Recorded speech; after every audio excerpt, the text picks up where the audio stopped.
Okay, guys, let's do a little boxing talk here. So, first thing I want to talk about is, David Morell is on his upcoming card this weekend, and he pretty much has stated that he wants the winner of Bivol and Beterbiev. Now, one of the first things everybody starts talking about is, well, y'all see what happened when David Benavidez went up to 175 and he didn't look the same. And after that fight, different channels, Fight Hub, Fight Hype, different people were saying that, that Benavidez had said that he was going back down to 168 pounds. Now, that's not what we're hearing. We're hearing now, and Benavidez has said that he's staying at 175.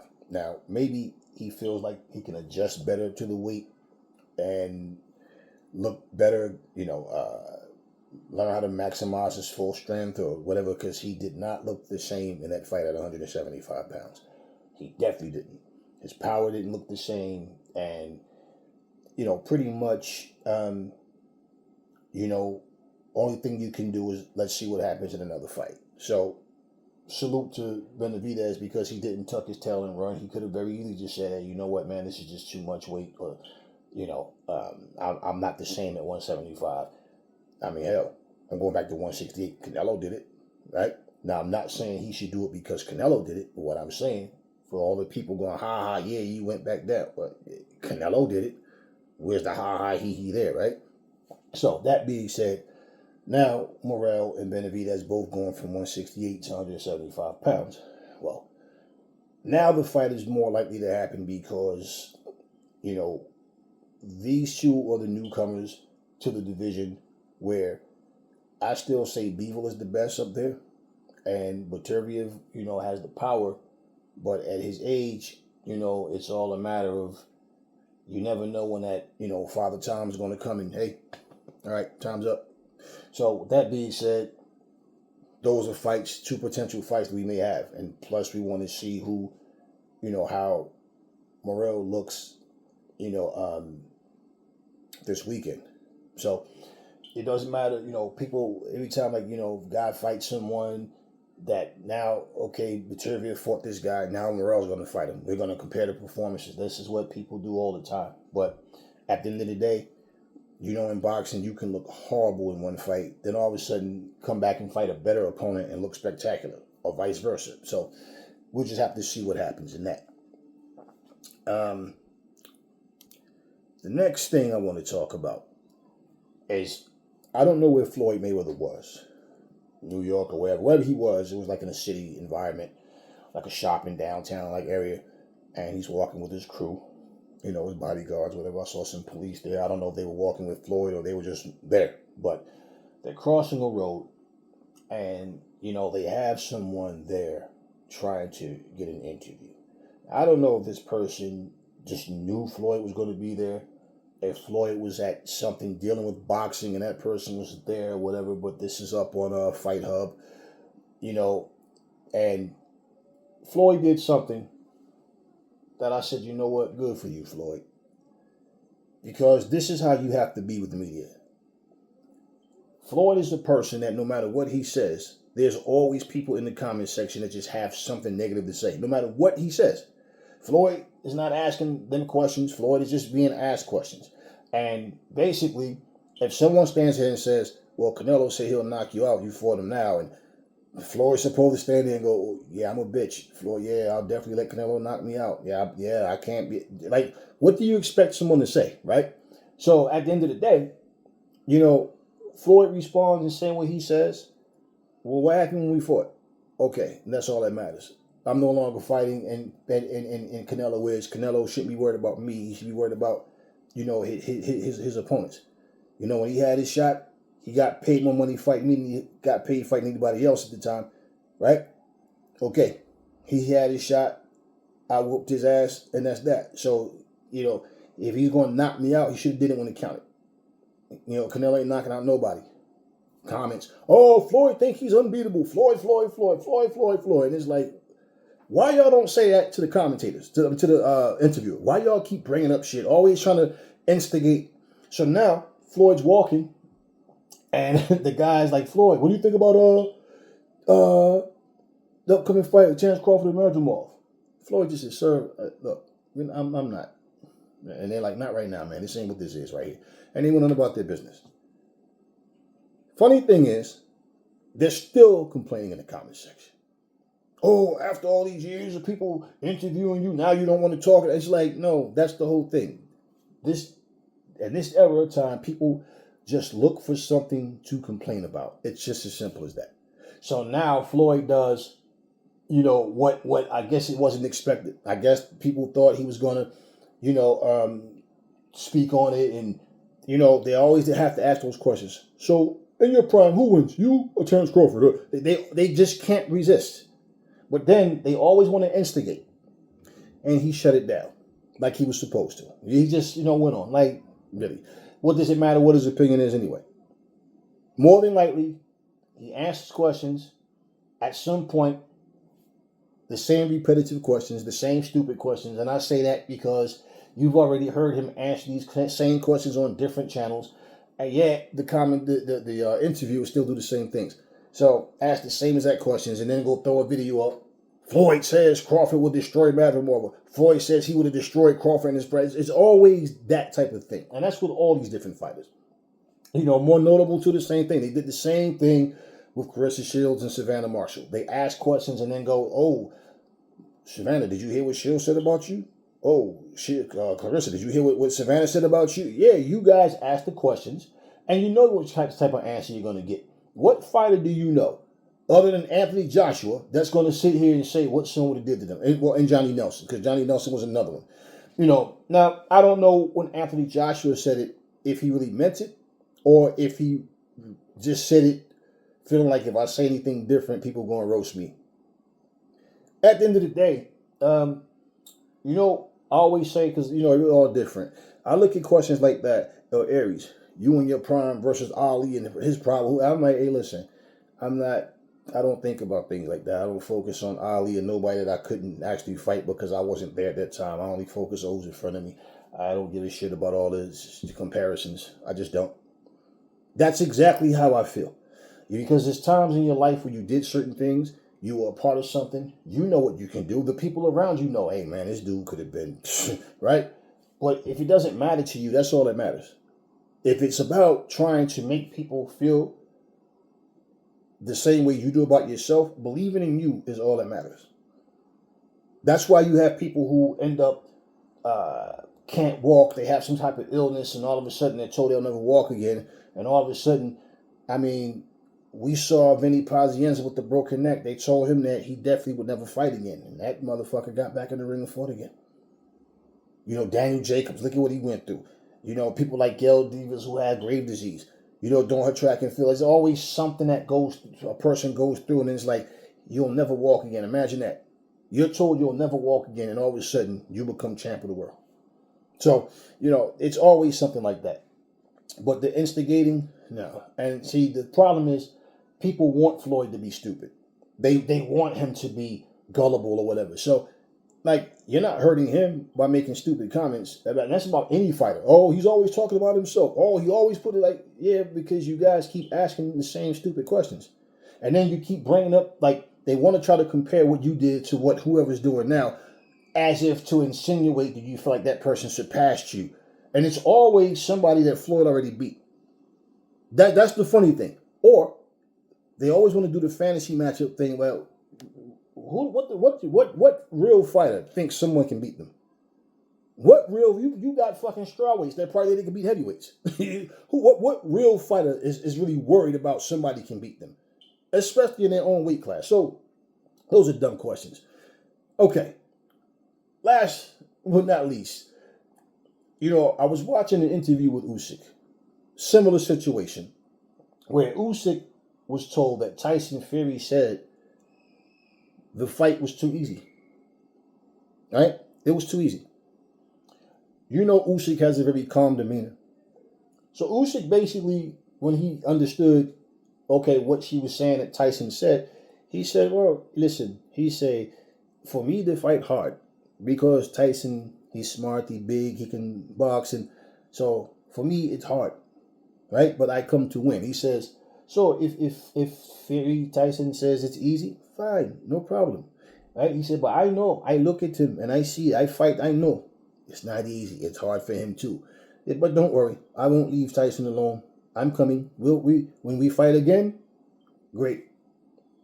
And I said, this is exactly the type of answers that need to be given. Why? He could have sat there and went to his Rolly Romero, his, one of those Tank Davis, Shakur Stevenson type of everybody's a bitch, everybody, this motherfucker's not on my level, I'm this, I'm that. We're not stupid. We all saw what happened. And Tyson Fury sounds delusional. You almost got dropped, bro. If the ropes wasn't there, you would have went down. And then and bottom line is you lost the fight. No matter how many times you tell yourself you won, you lost. Then you're in the bar staggering outside, crawling on all fours like a damn dog. I mean, people making excuses about you being old, even though you're 2 years younger than Alexander Usyk. So all of these things, what does it matter? What does it matter? He says the fight was easy. How stupid did you say? Well, if it was easy, why'd you lose? And why were you fighting on the back foot? You were the one in retreat mode, not the little middleweight. Not the little ugly, dirty teeth, bug-eyed man, but you, the big bald guy. Fat, hairy, bald guy, you. And I'm like, yeah, I like those type of answers and responses because here's my thing. If you talk down on your opponent, you're not getting under your opponent's skin. That old shit don't work. It might work with some people that just, that's not focused. People that have this ego and they're just too dumb to too immature to understand what's really going on. But you saying that an opponent is trash, then if you win and people say, another fighter say, who have you fought? Then you say, I fought Usyk. But you said Usyk is trash. You said Usyk was ill, whatever, right? So at one point, Usyk is I know he's a dangerous guy. I have to take him serious. He's not champ for no reason. This and this and that. And I'm sitting there like, yeah, you'll say that, then you'll turn around. They're all bums. None of them. They're all this, they're that. I'll fight any man born from his mama and any day of the week and twice on Sunday and blah, blah, blah, blah, blah. And then I sat there and I thought about this video. I don't know if you guys saw it. Where John Fury slamming his head against this glass wall, KSI's on the other side, he's punching and all this. And I'm like, what is really wrong with the Fury family, man? Like, why are these guys always trying to prove that they're so tough? John Fury is the most I was about to fight somebody but never do type of son of a bitch I've ever seen in my life. I've never seen a motherfucker like John Fury, always about to fight but never do. Like, you're slamming your head, all this trying to intimidate. I know what that shit's about. And I'm just like, what is wrong with this guy, man? Like, what is really wrong with him? Maybe, I don't know. Tyson Fury gets that from his dad. This whole, I won, I'm a tough man, I fought, I used to fight in the streets. I mean, okay, well, I tell you what, I've never seen a bare knuckle fight from back. I tell you what, you see more of it now in the actual sanctioned fights that you see, like the bare knuckle fighting championships.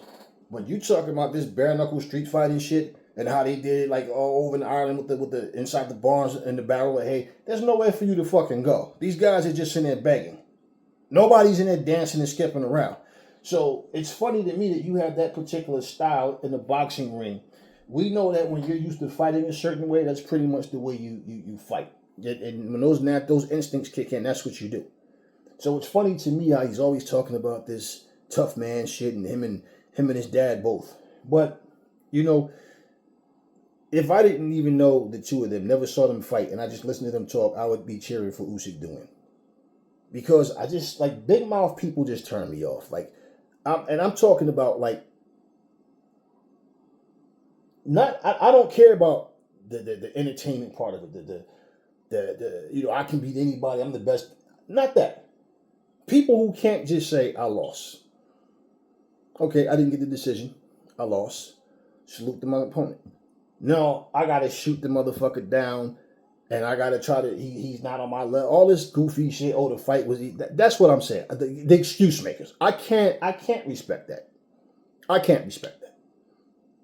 I see Muhammad Ali lose a fight, and Muhammad Ali will explain what happened, what he should have did, whatever. But I've never heard Muhammad Ali say, I got robbed. My opponent know damn well I won that fight. You know, I beat that boy. You know, I came from water and cornflakes. Ali never made no fucking excuses. I remember some idiot came on my comment section. Oh, he made excuses when he lost when he lost to Frazier. I'm like, what excuse did he make? He gave Joe Frazier all the credit in the world. What excuse did he make? Show you, and I guarantee there's nobody that can show you one video of Muhammad Ali saying he lost a fight, he was robbed out of the fight. And listen, we've seen fights that we felt was robberies, all of us. Sometimes you got people on both sides. When a fight is that close, they can go either way. Then you got a person saying stupid shit like, yo, the fight was razor thin, but yo, he got robbed. How can you be robbed in a razor thin fight? You say it could have went either way, but yet someone was robbed. No, stupid. If it could have went either way, there definitely was no robbery. That's just your personal dislike for that person, or the fact that you just can't, you don't know how dumb you sound saying it could have went either way, but it was a robbery. Because the guy that you wanted to win didn't win. Oh, you never made no excuses. And this is what I'm saying. Even if you look at, I think it was when George Foreman fought Ken Norton. You hear Ali was on commentary, and you heard Ali say, I couldn't whoop Norton as fast as I am, and George is slow and this and this. Now, is he downplaying George Foreman? Yes. Yeah, he's downplaying. Even after the fight, I told you, right? He was saying, you don't hit hard, he this and that. No, Ali, he does hit hard. He hits real fucking hard. And yeah, you wore him out. You won that fight, no doubt. But at the same time, you were just better. That's all. But it's not because George Foreman couldn't fight or George Foreman was. Yeah, I mean, so I don't care who it is. Now, he said those things and he downplayed George Foreman. Yeah, all the fighters, you understand? We're not talking about the same thing. We're talking about someone making excuses and just can't admit and being delusional. Come on, stop it. Ali never fit that category. Never, ever has he fit that category. Evander Holyfield never made excuses. He bottom line, never made excuses. I can't respect that type of mentality, man. I really can't. And the craziest thing about it to me is because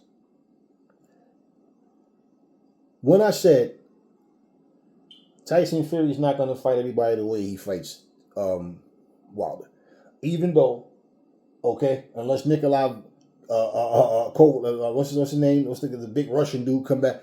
He's always going to be the biggest guy in the ring, height and weight. Jarrell Miller, when he gets in better shape, he's around the same weight, come down right around 280 or something like that or whatever.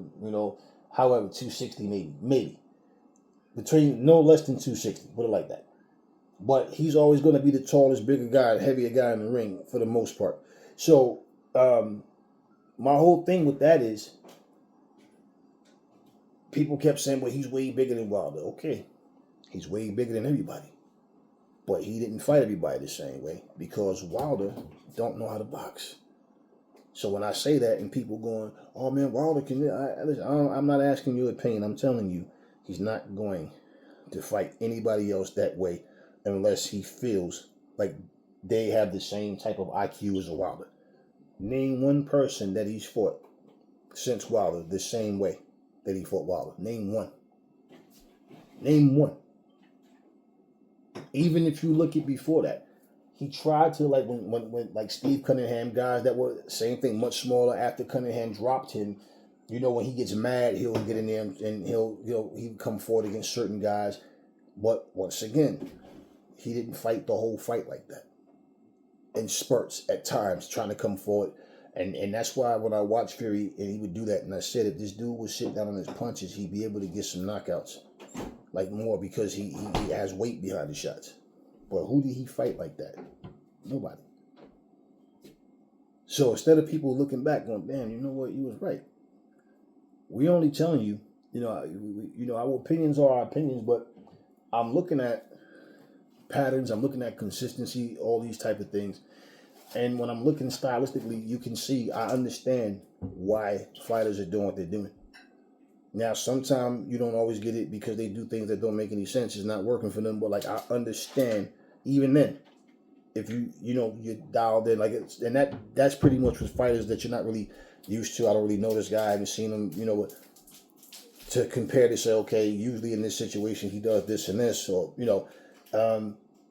it's like example looking at Manny Pacquiao, watching him fight these last 4 or 5 fights. He's fighting with the high guard. He's moving around, but he's high guard far more than he used to get in because the reflexes aren't the same. He's not as quick to get in, get out, throw punches off those awkward angles. Now everything is him just leaning in, overextending himself. That type of stuff. Now me seeing Manny Pacquiao and knowing what he was capable of doing and seeing no, he doesn't have that anymore. That type of stuff where you're comparing, but when you see fighters doing things and he's doing that because of this or that. And so, yeah, and the corner don't always agree. Sometimes the corner tell you, a fighter, many times, the corner tell the fighter to go out and do something, the fighter does something completely different, but what the fighter does works. Then there's times where they're not doing what the corner tell them, then what they're doing on their own initiative isn't working. So, yeah, I mean, but, things like that you see, you call it because you understand it. And then all of a sudden, he's not fighting anyone, walking him down, trying to be the big dog. Now, if he tries to do that against Usyk, we'll see. Because if you feel like he's won the fight, he's going to try to fight the same way. The only thing he might try to do different, he might try to be busier, and that can also work against him because, once again, if you're trying to do this pinpoint accuracy type style with a mover, see, it would help him do that if Usyk wasn't mobile on his feet like that. If he was a stationary, flat-footed dude, yeah, but that's not who Usyk is. So bottom line is, even once you throw that jab, Usyk is not there for the right hand that follows it. You understand? Like that type of thing where when Usyk is trying to get in to land his shots, now that he knows, not only that he knows that he can hurt him, but he can knock him out, Fury trying to go forward is going to work against him. You're smothering your shots now. You have a much longer, a considerably longer reach, and you're much taller. You're smothering your own shots. And he doesn't have that Thomas Hearns type of, Hearns knew how to, measure the distance and keep behind that long jab, and he threw those power shots. Hearns knew how to do that. And Hearns could turn at the waist. Because remember, Hearns was long and skinny. Hearns just had natural hard punching power. So he could turn at the waist and keep guys behind that jab. He snapped it, he'd move, and he had hand speed. And he could move and snap his jab off movement. Fury doesn't do that shit. And Fury's flat-footed now. You understand? This is what people got to do. When fighters are being watched, the fans look at them and imagine them fighting in ways that they don't fight anymore. You understand what I'm saying? Stuff that you haven't seen him do in years, you think is just going to come back. Like, no, he's a different fighter now. For better or worse, when there's a change in your style, you have to go with, this is what this person is doing now. So all of these things that people are saying Fury was going to do, no, he fought the way that, his typical staying away with just less dancing around and trying to be so elusive with his hand down because he can't. No. And Usyk's a different guy. And he showed that. So anyway, I like how he answered that question. I like how Floyd reacted. And it was just simple, but it's like, wow. And then you, like I said, reading the comments, it's like, man, some people, it doesn't matter. I promise you. People can have a channel saying, man, we just want to spread love to everybody. We want racism to end. We want hatred to end. We want murders to stop. And we want all that to stop. We want to be able to help people. We want to put people in position where, they can go through life satisfied and can feed their families. And somebody would have a negative goddamn response to that.